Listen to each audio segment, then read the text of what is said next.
like, Yeah. This album is just like really, really fun. I'll tell you what, being a little bit more, because I used to play metal music, and so I was a little bit in that world. And like, I will tell you, the fact that you're into metal is a big deal to people. It's just like, because. Yeah, like metal has a lot of fans, but there's just this feeling like, we're in this own little world out there. Right. Just, but a lot of the metal is really good, song-wise and substance-wise and meanings and the records. Like, I mean, there's the kill, blood. I respect it, but that's not what we're doing here. No, to me, it's all blues. Yeah, it's really blues and funky. It could be funky at times. Hey, you want me to? I'm going to kick us off. No, I'll stand here. Okay. I'm just going to talk. So everybody, welcome. Thank you for joining us tonight. This is our second installment of a new program we call JED Talks. And what we're doing every quarter is we're doing a talk here on a different topic with different special guests and inviting our supporters and partners to join us.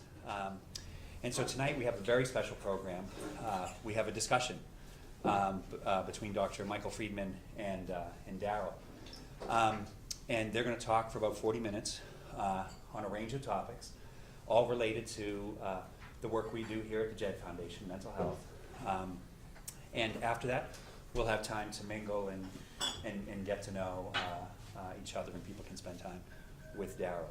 So to introduce both of these gentlemen, Michael is a clinical psychologist, a very accomplished clinical psychologist, who has written a great many papers, book chapters, and writes a blog for Psychology Today and the Huffington Post. He is really a leader in this space of interviewing public figures and helping them share their stories, right? And so it's our pleasure that he's here with us today. And Darryl, who doesn't need an introduction, not that you do need an introduction. I'm comfortable with that distinction. Of course, is the founder of Run DMC and really a founder of hip hop itself, and a terrific mental health advocate. And so I'm going to stop talking so we can listen to the two of them tonight. Thank you. Nice job. I'm just going to do a little intro. The stigma of mental illness is making us sicker. There is now increasing recognition that mental health issues are one of, if not the top public health priority in the world. Mental health issues such as depression, addiction, anxiety are prevalent. There's millions and perhaps billions of people who suffer from these issues. And one of the problems is that when you have a mental health issue, you don't just have it for a brief period of time. You usually have it over the course of your life. They're chronic. So people who are depressed, who have one episode of depression, are at a 50% more likely chance of having another episode in their life. If you had 2 episodes, it's 75%. If you had 3 episodes, you're a 90% chance of having another episode in your life, which means that you really have to go through your entire life wondering, when's this going to happen for me again?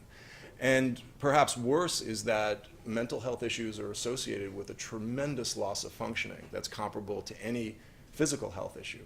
People with depression, addictions, anxieties often can't work. They have trouble concentrating. They don't have energy.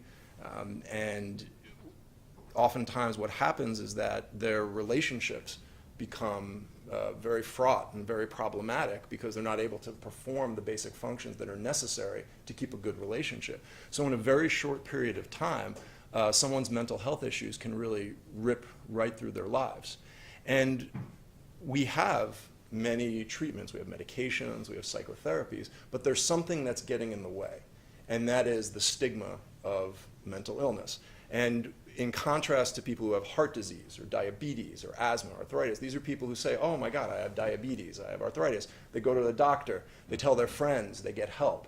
And it doesn't mean that they're always going to get better, but they have a much better chance of getting better. But we have a situation in here where people with mental illness are made to feel ashamed. Right from the earliest age, children call other kids crazy or weird or strange or different. They make fun of people who have differences. As adults, we tend to create space with people who have mental health issues. It's called social distancing. And you can even look at it in the media. Look at the most recent presidential election. I mean, half the media was one side calling the other side crazy. This one has a personality disorder. This one's off. This one's unhinged. It almost becomes like a joke, like a game that we all play just to see who's the crazy person. And all of that is something that does the following. One is it makes an already difficult situation much more difficult because you feel badly for something that often has a biological or to a certain extent a stress-related genesis. You wind up suppressing your emotions and your thoughts, which is something that we know hurts. And perhaps most importantly, you don't seek help. And one of the things that we know that, probably the only thing that we know that really challenges the stigma of mental health issues is to meet and hear about people who have mental health problems. And this is where JED, at least from my perspective, is so important because I think JED, as much as if not more than anyone, is going out in the public space and saying, hey, mental health issues are here, they're your neighbor, they're your family, they're you, they're us, and it's okay. And so when anybody steps forward and says they have a mental health issue, we're all a little bit better for it. When someone who's prominent steps up, it's even a little bit better. But when it's the king of rock that does it, you know, it's different. And I'll tell you why it's different, because it cuts right to the heart of the core of the stigma that I'm weak, that I'm no good, that there's nothing, you know, there that I can give the world. And so when somebody who, for a lot of us growing up, epitomized that powerful person, that person that we wanted to be, the person who had skills that we wanted to have, when that person is willing to say, hey, yes, I'm all those things, but I'm also this person who struggled with something that is very difficult, that gives us all a little bit more hope. It gives us all a little bit more opportunity to say, hey, if this person can step up, maybe we can step up. And so that's why, for me, you know, while I've always been a fan of DMC, it's been a real privilege to get to know Darryl. And it was wonderful to talk to him when we did our original article for Psychology Today and some of the events around JED. And so I am absolutely thrilled and honored to be here.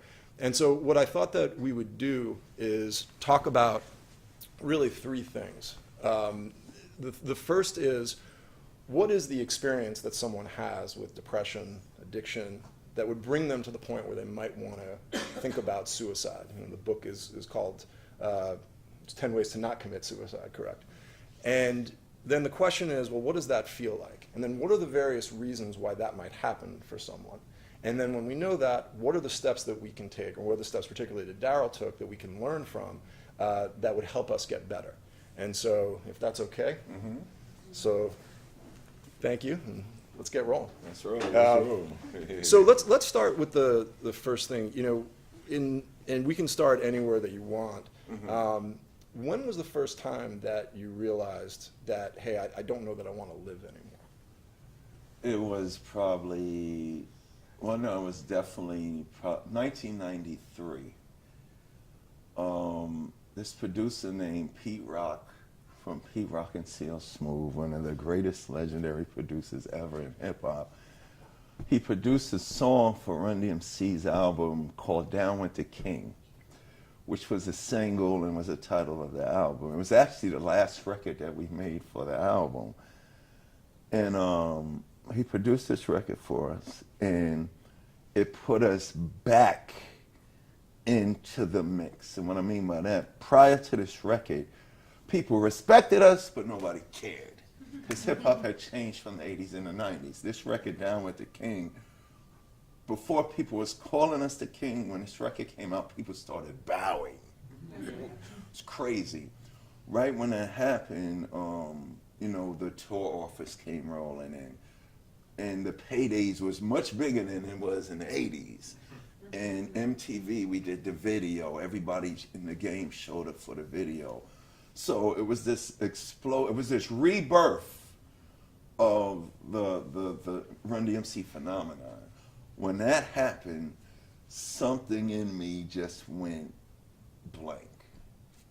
And that the feeling that it was like, it's just something made me say, I don't want to be here just to do this Run DMC thing anymore. And I don't know, it was just something out of nowhere. So I was living with that feeling for a minute. And then a couple of years later, in 90, I think it was 90, like 95, 96, Jason Nivens did a remix of Run DMC's first record that we ever made called It's Like That. And that record went #1 in the charts over in the UK. Matter of fact, the Spice Girls, remember them? Yeah. They was on the chart for like 26 weeks at #1. Who comes along and takes them out? Run DMC. And it was just crazy. Right when all of this started happening, this empty feeling just came on me. And I didn't know what it was. And that empty feeling became so uncomfortable. Like, you know, I was smiling, running around. I was doing the shows with Running Jay. And, I mean, it was crazy. Down with the King was a hit. And this Jason Neville, I mean, it was like we was it. It was the it. Right when I was still smiling, I was hanging around Running Jay, but I would go back to my room, you know, after a day of interviews or a day of shows and stuff, and I would just lay in my bed. And something just said in me, if I'm just here to do this Run DMC stuff, I don't want to live no more. And I don't know why. I mean, one of the things that we talked about a little bit before is that there's a lot of evidence that when someone does something creative, they'll feel good. You know, someone does art, someone does music. But here you are talking about all these different things that you were doing and you were not feeling well. And one of the things that we had talked about originally was that you felt like that you were no longer in control of your creativity. It was no longer That your was voice. a big issue. That was a big And I think just kind of explain to people like why would, you know, because all the things you just said and then you follow up with I don't want to live anymore. I mean that's beyond, at least that's beyond my wildest dreams what you just said. Well, it probably was because prior to this happening, I mean, I had fun writing my rhyme for Down with the King. And it's funny that you said that because of my creativity. When I went to Pete Rock's house to do the verse, on that album, oh man, I probably was really unhappy. On the Down with the King album, we got produced by, I don't know if anybody saw Saturday Night Live this weekend, Tribe Called Quest, Q-Tip, he's a brilliant MC, writer, and all that. On the Down with the King album, we got produced by Q-Tip. The record that I was mad. I was like, why we gotta have these? We should just be doing Run D&J. See, the anger's coming, but I didn't say nothing. But on the Down with the King album, Q-Tip produced us. We sounded like Tribe Called Quest. Naughty by Nature produced us. We sounded like Naughty by Nature. But EPMD produced us. We sound like them. Down with the King was the only record on the album that sounded like Run D&J. And it's funny, when I walked in Pete Rock's basement, Pete Rock looked at me and he said, yo, D, you ain't got to do this. You ain't got to be like them. You just give me that Darryl DMC.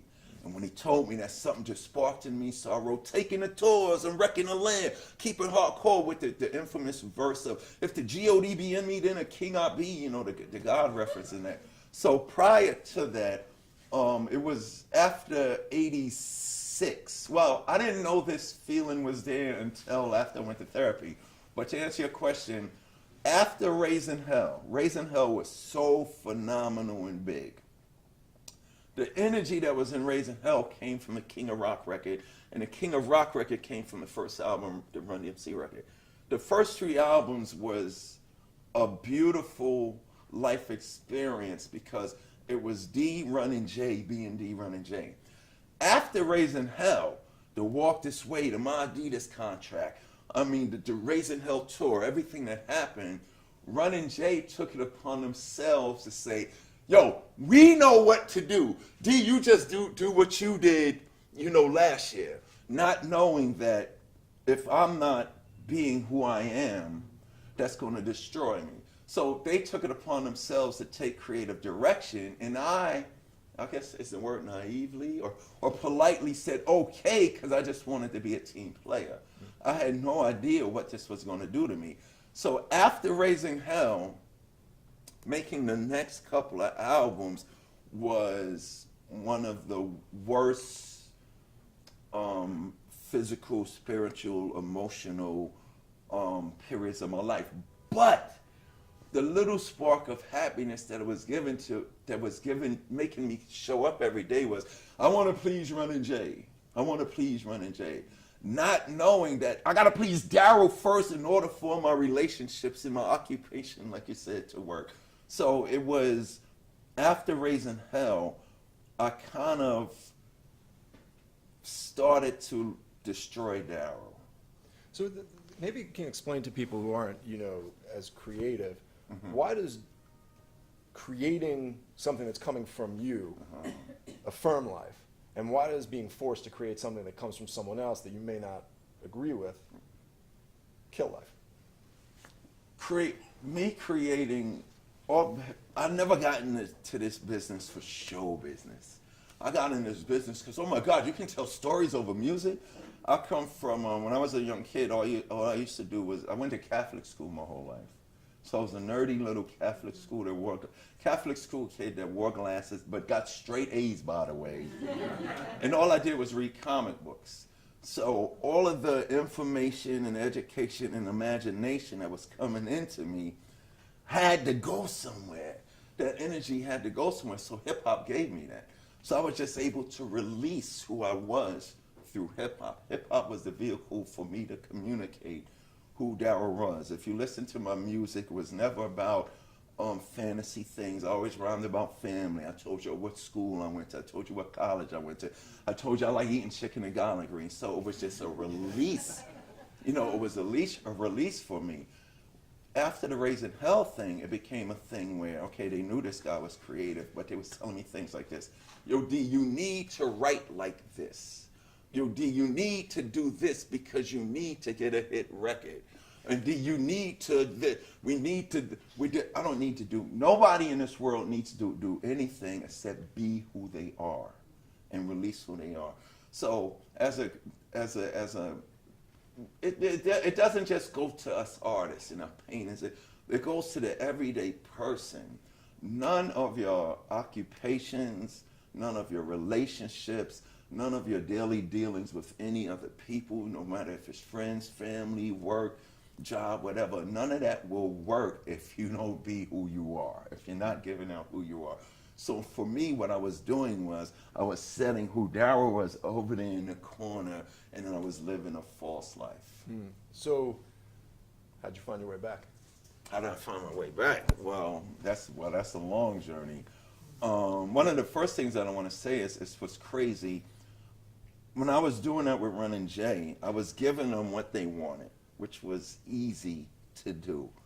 But it was totally destroying me because what was in me needed to be released. And what goes on inside of you internally, some way or other, will manifest itself out here on this material universal plane. So while I was doing that, Down with the King was a hit and the Jason Evans was a hit. And I'm just going through the motions and I'm going, I don't want to live no more, not knowing that feeling came about because what I was doing to myself. But right after that, right after the Jason Evans record dropped, I totally just lost my voice. So that was another thing, and I'm not knowing what's going on. My voice just went. I went to every throat doctor. I went to Mariah Carey's throat doctor. I went to Lenny Kravitz's throat doctor, and they looked down my throat, and their thing was, there's nothing wrong with your vocal cords. They couldn't put their finger on what it was. So now I'm already living with this feeling. I'm thinking I'm doing myself justice by going with the motions and giving Running J what they want. But now my voice is gone. So I'm already feeling like, when nobody's around, I'm already feeling like I don't want to live no more.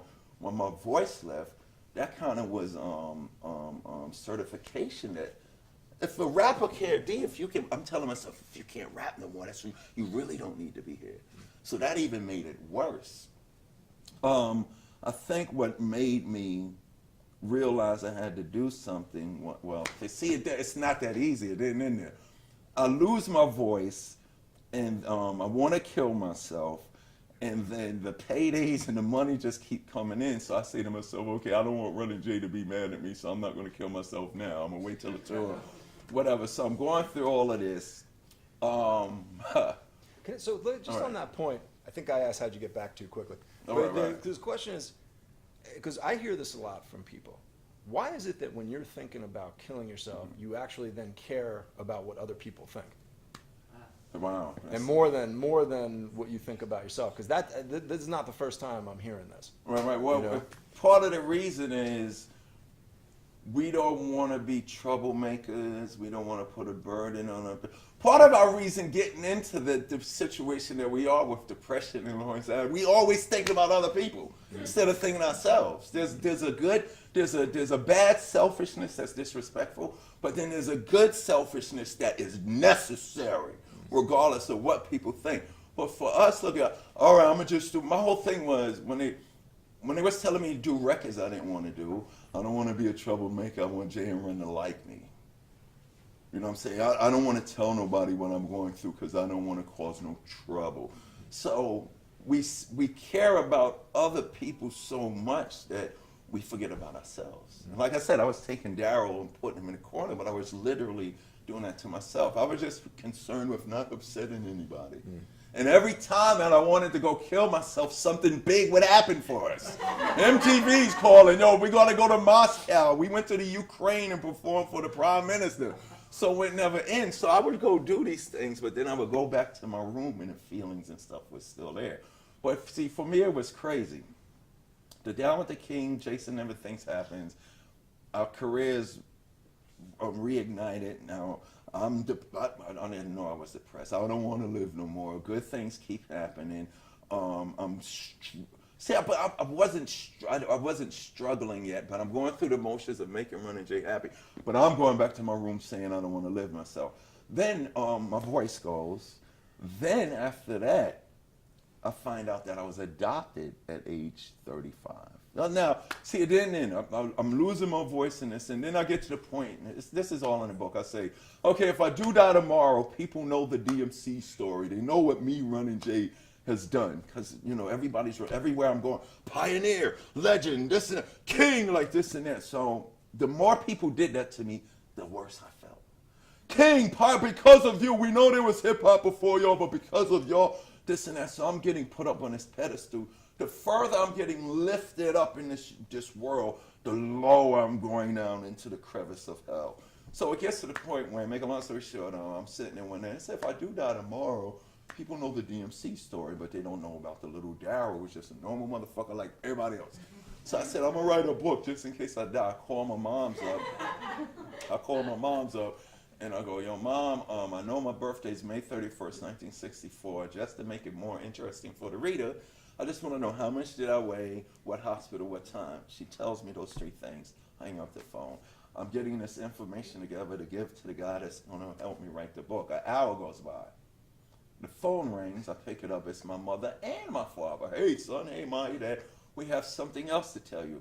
Now, as you'll see, I'm already suicidal. I'm already don't feel like living. My voice is leaving, so that's why I'm really gonna kill myself. Because I'm really no use in this life if I can't rap. So now I call my mother up, ask for some trivial domestic information. She goes, we got something else to tell you. And I'm like, okay, cool. What is it? Well, you was a month old when we brought you home and you're adopted, but we love you, bye. So, you know, right then and there, I'm like, now I'm really going to kill myself because I'm not even my mother's. So it was just one thing after another, one revelation after another that intensified that feeling. And the only reason, I talk about this, the only reason that I didn't jump is because I was worrying about what Jay and Ron was going to say. You know, if I jump off the roof, they're going to be like, you stupid motherfucker, you fucked up the tour and all the money. So I'm thinking about, let me not kill myself till I find the opportune, you know, maybe all of this is going to die down. But it wouldn't stop dying down. There's a lot of people who obviously have not been adopted, and if they were, they knew. Because, you know, you said many times, and you wrote about your family and your rhymes. I rhymed you about rhyme it my whole them. life. It was a loving family. Why, if you had a loving family, does finding out that you were adopted shake you? And it's not just you, there's other people, you know, Eddie Vedder talks about that Right. Live, you know, there's a lot of Because people it talk about makes that. you think that everything that you thought you knew about you was not a lie. it makes you think that you thought you knew everything that was true about you. Now your life, it becomes a mystery. Right? When they told me that what intensify the worst killing feelings is, I know what that word means. I was a good student. Adoption, I know what that word means. I know the definition. That means there's this other lady, there's this other man. Why didn't they tell me? Why did they give me up? Why? That was just really overwhelming. That was really overwhelming. So, it's a good leeway into what happened